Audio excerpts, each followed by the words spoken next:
Salam alaikum, bonjour. Je suis avec Cyril, qui nous présente son livre aujourd'hui. Qui est là. Et je suis avec David, qui a un parcours similaire au mien. Donc on est à la librairie El Beina pour présenter le livre Fils d'Abraham, la quête inaboutie d'un juif devenu musulman. Et peut-être que David bientôt écrira son livre aussi, parce qu'on a un parcours similaire. J'aimerais poser une première question à David.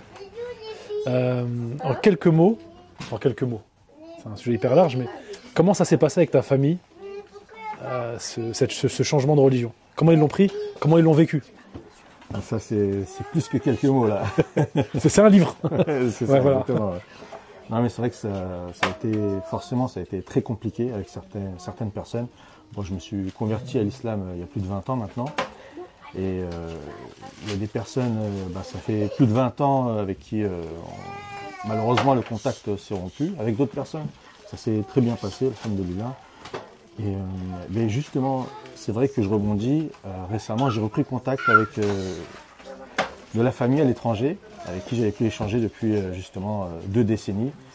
Et alhamdoulilah, avec le temps, certaines personnes aussi se sont rendues compte que finalement, j'étais, comme certains disent, devenu la meilleure version de moi-même. Et donc, et toi, Cyril? Un mot très compliqué. Il y a une rupture. On se reparle, mais il y a de telles différences d'opinion. C'est surtout politique.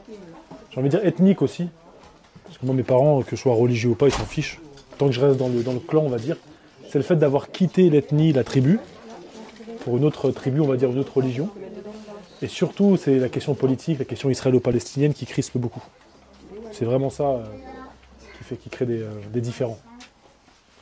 Et aujourd'hui, ça va mieux, toi? Ça va mieux. C'est vrai que moi, contrairement à toi, le sujet, le israélo-palestinien, en fait, ça n'a jamais vraiment été abordé. Ça a été quand même quelque chose de tabou. Et donc, même sur ces dernières années, en fait, avec certains, je pense à ma tante, par exemple, avec qui on échange de temps en temps, en fait, on n'en a jamais parlé. Je sais qu'il y a quelques temps, elle m'avait lancé sur un sujet, et je lui avais répondu que je préfère qu'on échange sur des choses qui nous rapprochent, plutôt que sur des choses qui vont nous séparer. Donc, voilà, c'est plus tant la philosophie que j'ai, en général, ou même et surtout aussi avec ma famille, quand ça me le permet, quoi. Top. Une petite question, parce que, étant donné que vous parlez publiquement de ces choses-là sur les réseaux sociaux, est-ce que ça crée justement des rencontres avec des personnes qui ont le même parcours que vous et qui vous interrogent, qui vous demandent des conseils, ou bien qui se confient à vous sur justement ce parcours? Moi, j'ai eu pas mal de messages avec mon livre, avec des parcours assez intéressants, atypiques. Il y a une personne qui m'a dit que sa grand-mère s'était convertie à l'islam en Tunisie. Pas mal de récits de convertis. Il y en a une qui est là, d'ailleurs, pas la filmer, mais pareil, qui était juive, qui s'est convertie aussi. Donc oui, pas mal de personnes qui viennent témoigner. Et puis il y a les haters, comme on dit. C'est les personnes juives qui viennent pour me dire que dans la mauvaise direction, je suis dans le mal. Voilà. Donc oui, il y a de tout.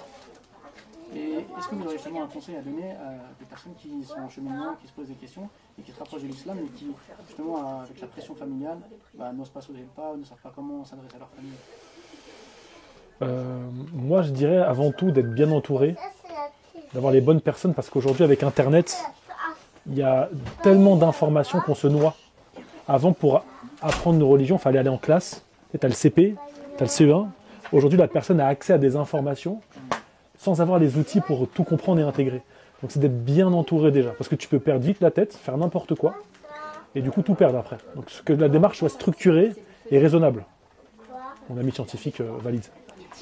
C'est vrai que je rejoins ce que dit Cyril, et je reprends aussi ta précédente question, où suite à la vidéo qu'on avait réalisée il y a un peu moins d'un an, en fait, quelqu'un avait contacté la librairie, afin de rentrer en contact avec moi, et ensuite on avait échangé. Donc il s'avère qu'il était juif, et là récemment il a embrassé l'islam.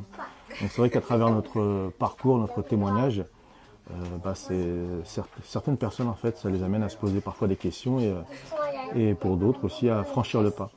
Et sur ce que tu disais juste à l'instant, c'est vrai qu'aujourd'hui il est important de faire attention où est-ce qu'on on prend notre savoir. Et c'est pour ça qu'on se rend justement à la librairie El Beina ici à Argenteuil. Merci beaucoup pour votre témoignage. Est-ce que tu voulais ajouter quelque chose? Ouais, non, c'est un choix très dur, donc c'est compliqué de donner des conseils. Peut-être juste garder les pieds sur terre, essayer de faire la part des choses. Pas renier une part de soi aussi. Souvent quand on est religieux, il y a le zèle du converti, du nouveau converti qui veut que tout le monde adhère à son idée parce qu'il a vu la lumière, tu ressens un truc très fort. Donc tu veux partager cette lumière partout, mais en face ils sont peut-être pas aptes à comprendre. Et puis c'est des choix très durs parce que parfois quand tu choisis une religion, bah, tu quittes ta famille. C'est quand même très très très dur, tu quittes ta famille. Pendant un certain temps il y a une rupture et ça, faut avoir les reins solides, quoi. Voilà ce que j'ai à dire là-dessus. Super, merci beaucoup. D'ailleurs, c'est ce que tu expliques dans ton livre, puisque l'objectif de ton livre, c'est de retracer ton parcours et donner des clés de lecture et peut-être même ça peut orienter les gens qui ont un parcours similaire au tien. Ouais, ça. Et puis ce qui est fou, c'est de voir des gens religieux. J'avais récemment un juif orthodoxe qui se présentait comme ça. Mais vous manquez, qui m'a parlé en disant t'es dans l'erreur totalement. Mais vous manquez de sagesse.